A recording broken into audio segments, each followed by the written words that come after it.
बदमाशी का बहुत काम है और वो परेशान हो गए, पर वो नया लेते लेते घूमते रहता है। तो इसके लिए कोई एक ऐसा भी सर काटी क्षेत्र जो है काफी मरारों का क्षेत्र है, किसान वर्ग का क्षेत्र है, काफी जो सब्जियां होती है और गोंदियां आती है, पूरे किसानों को किस प्रकार की समस्या होती है आप लोग को? देखो, हमारा जो एरिया है काटी बिरसोला खास करके, और ये टेडवा से लेकर के मराठोला, इसमें भरपूर सब्जियों का उत्पादन होता है। पर यहाँ पर कोई कोल्ड स्टोरेज वगैरह नहीं होने के कारण इनको सस्ते में सब्जियां या सड़ना अधिक अधिक हो गई तो सड़ जाती है फिर। इसलिए इनको रखने का कोल्ड स्टोरेज वगैरह का कुछ ऐसी व्यवस्था हो तो किसान उसको जब उचित मूल्य उसका मिले तो उसको बेच सकता है। दूसरी एक हमारी समस्या थी काटी क्षेत्र की, दासगांव क्षेत्र की, बोलो या इधर के 2017-18 में हमने कर्ज लिया और उस साल भयंकर सूखा गिरा था इस क्षेत्र में। एक भी धान, बहुत बहुत कम किसानों को धान हुआ था, इनकी मोटर वोटर थी। और 2019 में, मेरे ख्याल से 2019 में कर्ज माफी की घोषणा हुई। उसमें साफ साफ लिखा था कि 2020 तक, 2019 तक ये कर्ज माफ हो जाएगा। मगर हमारे काश्तकारों को बगैर पूछे और काश्तकारों को कोई संपर्क किए बगैर सोसाइटियों ने, जिनने बैंकों ने जो हमको कर्जा दिया था, उनने उनका पुनर्गठन कर दिया। और पुनर्गठन, जबकि शासन का जीआर है उसमें कि पुनर्गठन, फिर पुनर्गठन, सबका कर्ज माफ किया जाएगा, परंतु हमारा कोई कर्ज वहां पर पुनर्गठन का माफ किया नहीं गया। आज तक वो कर्ज 19 से लेकर के आज तक अब हमारे नाम पे ही चल रहा है, उसका ब्याज चल रहा है। हमको जिसमें मताधिकार से भी वंचित कर दिया गया। तो काटी क्षेत्र में लगभग वैनगंगा नदी होती है, काफी बाढ़ आती है, तो बाढ़ से जिस प्रकार का नुकसान होता है किसानों का, उस प्रकार की भरपाई शासन प्रशासन से मिलती है आप लोग को? काटी क्षेत्र में जो नुकसान होता है, गवर्नमेंट के हिसाब से जो नुकसान होता है वो भरपूर फायदा तो नहीं मिलता, क्योंकि भरपूर मात्रा में नहीं मिलता।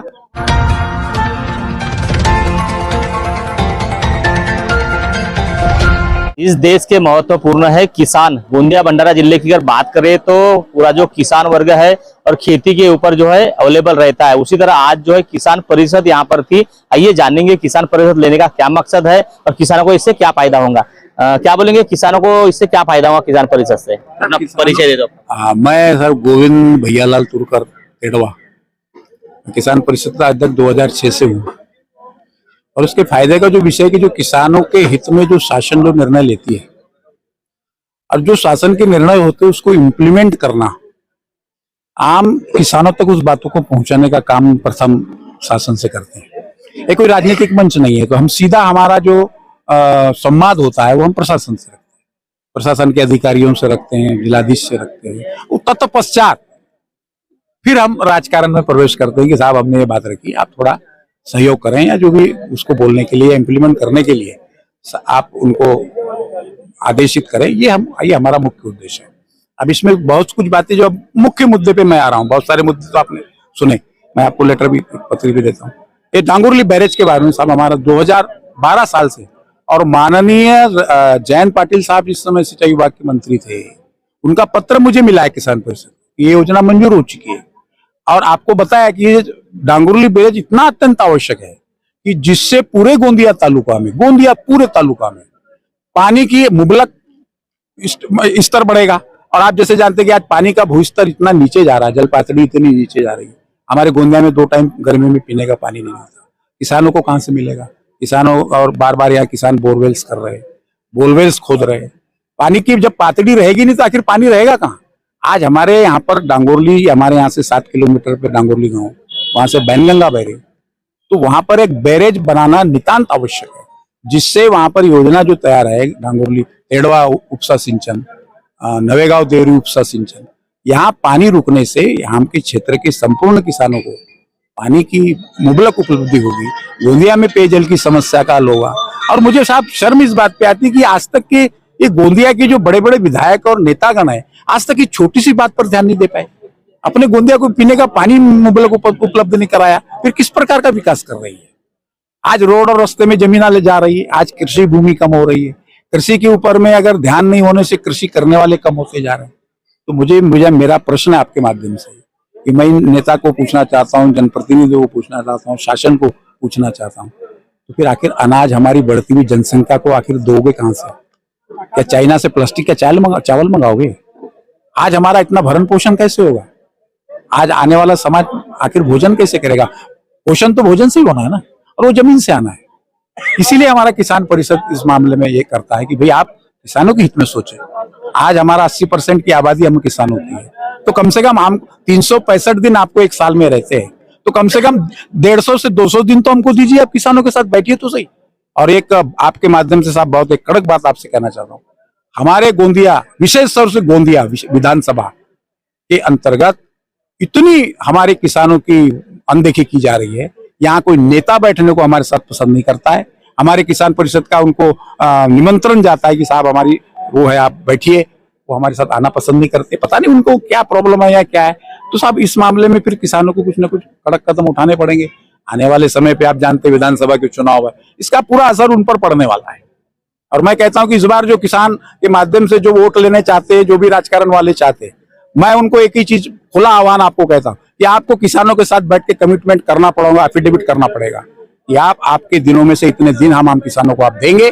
और कैसे देंगे, आप विकास करना कैसे चाहते हैं, गोंदिया को कैसा विकसित करना चाहते हैं, गोंदिया तालुका के ग्राम को कैसा विकसित करना चाहते हैं, आप हमको ब्लूप्रिंट दीजिए, तब हम आप पे विश्वास करेंगे, बात करेंगे। हम पक्ष में विश्वास नहीं करते साहब, हम व्यक्ति में विश्वास करते हैं जो हमारे गोंदिया जिले को आगे लेके चले। बस यही बात आपसे बताना चाहिए। ये मतलब आज लगभग यहाँ पे सैकड़ों किसान थे, किसान परिषद का आयोजन था, तो जैसे कुर्सी अधिकारी, तालुका अधिकारी, कुर्सी सहायक, इसको जानकारी आप लोगों ने नहीं दी थी क्या? इनको इतनी जानकारी अगर आप लोगों ने दी तो यहाँ पे कोई मंच पे कुर्सी अधिकारी कोई उपस्थित नहीं थे, तो क्या बोलेंगे? इसके बारे में मैंने माननीय अड़सूर साहब, जिला अधीक्षक पवन मेश्राम, तालुका अध्यक्ष, इनसे बोला और वो आने को तैयार थे। मगर उनकी तकलीफ ये है कि आज नोडल ऑफिसर कह के उनकी नियुक्ति होने से वो ट्रेनिंग पे गए हुए हैं। भंडारा में ट्रेनिंग है।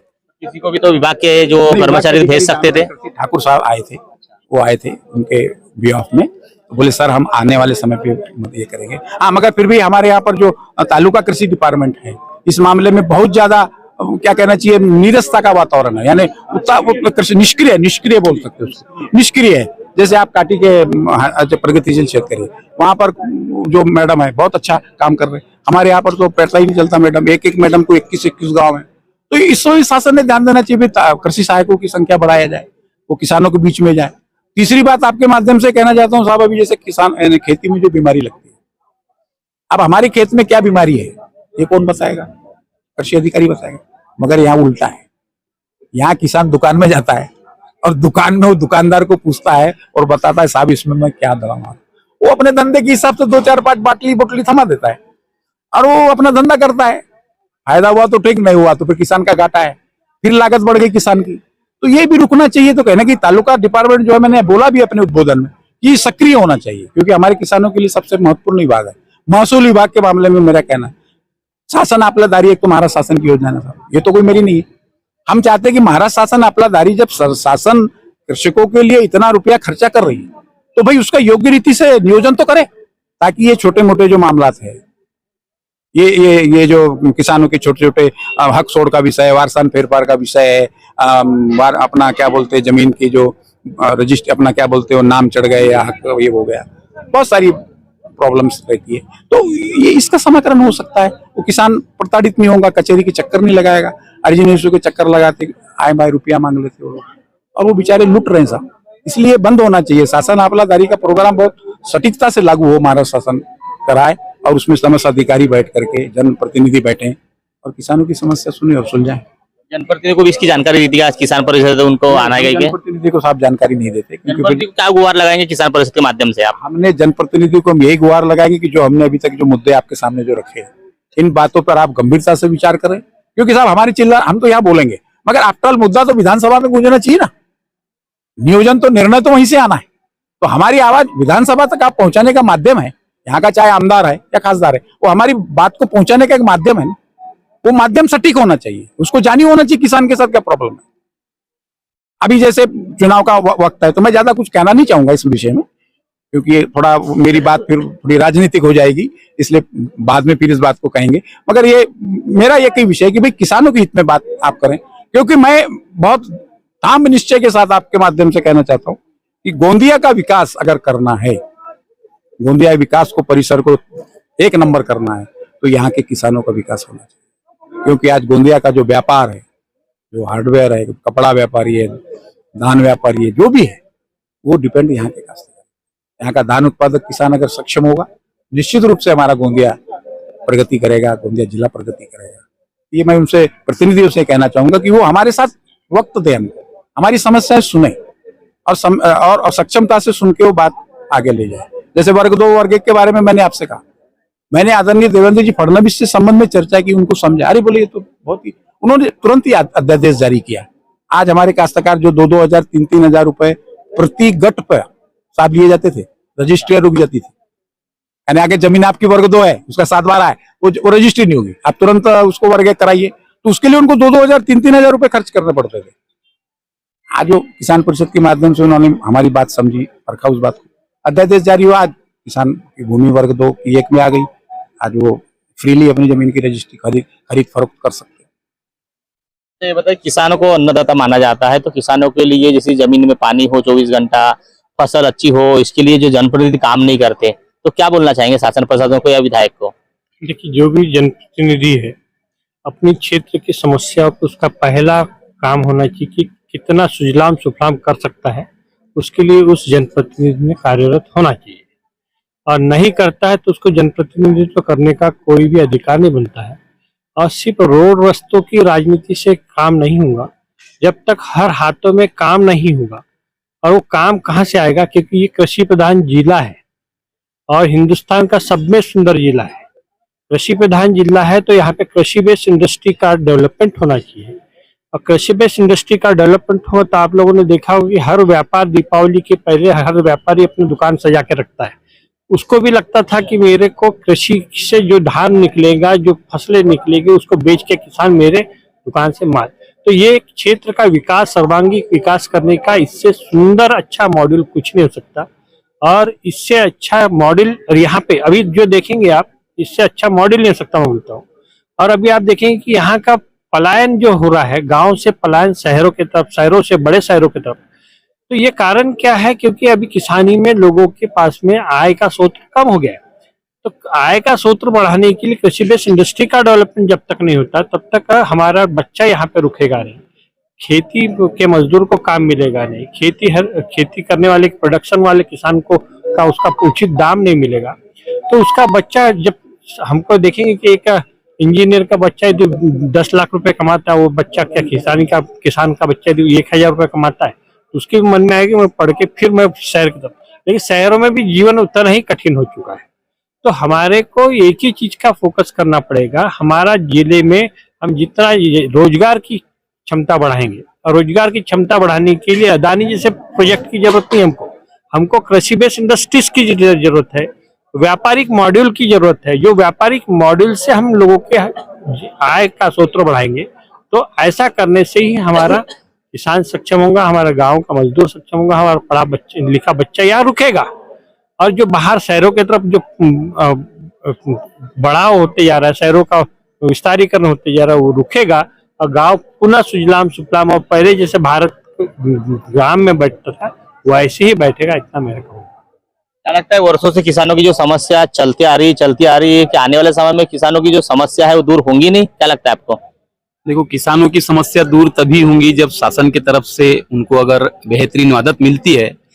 एक तो देखा जाए, किसान इतना डेयरिंगबाज है कि अपने ढोले के जो धान निकाल करके खेतों में बोता है, फेंकता है, वो सिर्फ निसर्ग के ऊपर डिपेंड होता है। जहाँ खरीफ की फसल होती है वहां पर एक आस से बंधा हुआ होता है। लेकिन बहुतांश ऐसा होता है कि बहुत सारी बीमारियों को देखते हुए या पानी के अभाव को देखते हुए उनको फसल नहीं हो पाती है। और ऐसी स्थिति में किसान जो है मजबूर हो जाता है। उनकी मजबूरी को मद्देनजर रखते हुए शासन ने विशेष कदम उठाना चाहिए, तभी किसान आगे बढ़ पाएगा। अन्यथा उनकी तकलीफें हमेशा के लिए वैसी ही रहेंगी। किसान परिषद जो होती है आपके राजगांव एरिया में होती है, क्या बाकी जिले में होती है? कब से आपको चालू हुई थी और कितने किसान लगभग आप लोगों से जुड़े हुए हैं? और बाकी जो किसान जुड़ना चाहते हैं उनको क्या आह्वान करेंगे? हमारा तो भैया ऐसा है कि इसमें जुड़ने वाला किसान, जो भी किसान है हमारे से जुड़ सकता है। यहाँ कोई प्रतिबंध नहीं है। तो अभी पहले तो हम दासगांव क्षेत्र में ही थे, फिर गिरोला, पांडाबोड़ी, नवेगांव, काटी क्षेत्र में भी हमारा विकास हुआ। और काफी लोग अभी जैसे जैसे कार्यक्रम होते चले जाते हैं। अभी बीच में कोरोना की वजह से कहिए या कुछ वजह से कहिए थोड़ा रुका हुआ था, मगर अभी बीच से फिर किसानों की कुछ समस्याओं को लेके हमने काम शुरू किया तो लोग जुड़ते चले जा रहे हैं। और भी गोंदिया तालुका में हम, मगर इधर बेल्ट में, उधर रावणवाड़ी से लेके कामठा वामठा बेल्ट में हमारा अभी उधर हम नहीं गए। हम अपने ही क्षेत्र के किसानों को लेकर के काम कर रहे हैं और हम चाहते हैं कि आने वाले समय पे संगठन बढ़े और ये बातें आपके माध्यम से किसानों तक पहुंचे तो वो भी आए, उनका भी स्वागत है और संगठन बढ़कट करे, क्योंकि संगठन के माध्यम से हम शासन को हिलाएं, ये हमारी उपलब्धि। किसानों के लिए जनजागृति की जा रही है कि किसानों को कहीं ना कहीं 24 घंटा पानी मिले, फसल अच्छी हो, कहीं ना कहीं किसान मतलब कहीं ना कहीं रोजगार बने उसका। और एमएसपी के बारे में जो मैंने बात की, एमएसपी के बारे में भाई हमको, भाई आप मूल्य निर्धारण समिति आखिर क्या है, ये समर्थन मूल्य कैसे जाहिर हो रहा है? जब आप देख रहे हैं कि भाई दवाइयों के रेट बढ़ रहे हैं, डीजल के रेट बढ़ रहे हैं, जो ट्रैक्टर की जुताई 400-500 रुपए घंटा होती थी आज 1200 रुपए घंटा है। आज जो दवाइयां जो 200-300 में मिलती थी वो 1200-1300 मिल रही। आज तेल के रेट बढ़ रहे हैं, साबुनों के रेट बढ़ रहे हैं, मगर हमारे किसान में मजदूरी बढ़ रही। भाई मजदूर तो मजदूरी बढ़ा के ले रहा, जितने भी लागत है उतनी उसमें दुप्पट तिप्पट वाढ़ हो गई, मगर हमारा समर्थन मूल्य 2300 रुपए। जैसे अभी आपके सामने हमने साहब अभी एक्चुअल कैलकुलेशन के बाद 26 से 28 हजार रुपए पर एकड़ में हमको लागत है और धान भी मात्र 28 से 20 हजार के ऊपर धान होती है, वो भी अगर निसर्ग सही हो गया तो, और निसर्ग से कहीं अफेक्टेड हो गया तो फिर कुछ भी कम ज्यादा हो जाता है। कितने साल हो गए आपकी किसान परिषद तो लगभग जो 2006 से निरंतर काम कर रही है। इसके बारे में आज तक कोई भी जनप्रतिनिधि अभी तक सोचा नहीं, आप लोग को टाइम नहीं दिया, कोई किसानों को मतलब बदलाव नहीं हुआ, ऐसा ही वो कहना है ना? हाँ, कोई जनप्रतिनिधि तो इस मामले में बिल्कुल निष्क्रिय रहे हैं। हमने आमंत्रित भी किया था कुछ जनप्रतिनिधियों के, मैं अभी चुनावी माहौल आगे है इसलिए मैं किसी का नाम नहीं लेना चाहता, मगर 25 साल हो गए तो जनप्रतिनिधि ने कोई विकास नहीं किया किसानों का, ऐसा ही बोलेंगे ना? किसानों के बारे में कोई उतने यानी सीरियस नहीं है, ये सीधा सीधा एप्लीकेशन। वो बातें करते हैं, जैसे हम पत्र भी देते हैं, किसी प्रकार की योजना की बात करते हैं, उस पर उतना लक्ष्य नहीं होगा। ये बात ऐसा एक दिन आ सकता है कि किसानों को अपनी समस्या के लिए खुद ही खड़ा होना पड़ेगा। आ गए हैं साहब, खुद आएंगे, अब हम खुद आएंगे। अभी हमारी ये तैयारी है कि अगर इस प्रकार की अगर घटनाएं शुरू रही तो अब किसान खुद मैदान में आएगा। तो देखिए लगभग गोंदिया भंडारा जो जिला है पूरा धान का जिला है, किसान वर्ग ही सबसे ज्यादा है, पर जो किसानों पे जनप्रतिनिधि शासन प्रशासन ध्यान देना चाहिए उतना ध्यान देते नजर नहीं आता है, इसीलिए कहीं ना कहीं किसान वर्ग जो है नाराजगी व्यक्त की गई है। किसान वर्ग जो है लगभग रात दिन मेहनत कर कर फसल उगाता है, वही फसल से पूरा देश जो है चलता है, वही जो अनाज होता है वही अनाज खाकर जो है पूरा देश में जो है पूरा संसार बसता है। और किसान वर्ग को जो फसल होना चाहिए, जो समय पे पानी मिलना चाहिए, जो सुविधा मिलना चाहिए, वो नहीं मिलने से कहीं ना कहीं किसान नाराज दिखाई दे रहे हैं। कहीं ना कहीं इसीलिए कहीं ना कहीं जो है देश में किसान वर्ग आत्महत्या भी करते नजर आ रहे हैं। अब आने वाले दिन में किसानों का देखभाल करने वाला कोई नेता जनप्रतिनिधि कब आएगा, किसानों की जो समस्या बता रहे वो समस्या से मुक्ति कब मिलेंगी, ये सबसे बड़ा एक सवाल खड़ा किया। जिन्होंने शासन प्रशासन से और जनप्रतिनिधि से गुहार लगाई है कि जो आप रोड रास्ते बनाते हो वो रोड रास्ते बनाने के साथ साथ जो है किसान वर्ग को समय पे पानी मिले, समय पे जो सुविधा शासन प्रशासन मिलना चाहिए वो मिलने की गुहार इन्होंने लगाई है। नहीं तो कैसा है, जब भी चुनाव होता है तब कहीं ना कहीं किसान वर्ग ही जागता है और किसान वर्ग में से कहीं ना कहीं जो है जनप्रतिनिधि तैयार होता है। कहीं ना कहीं ये बदलाव अब होता है नहीं होता, ये सबसे बड़ा एक सवाल खड़ा किया जा रहा है। महेंद्र लिल्लारे, न्यूज प्रभात मीडिया, गोंदिया।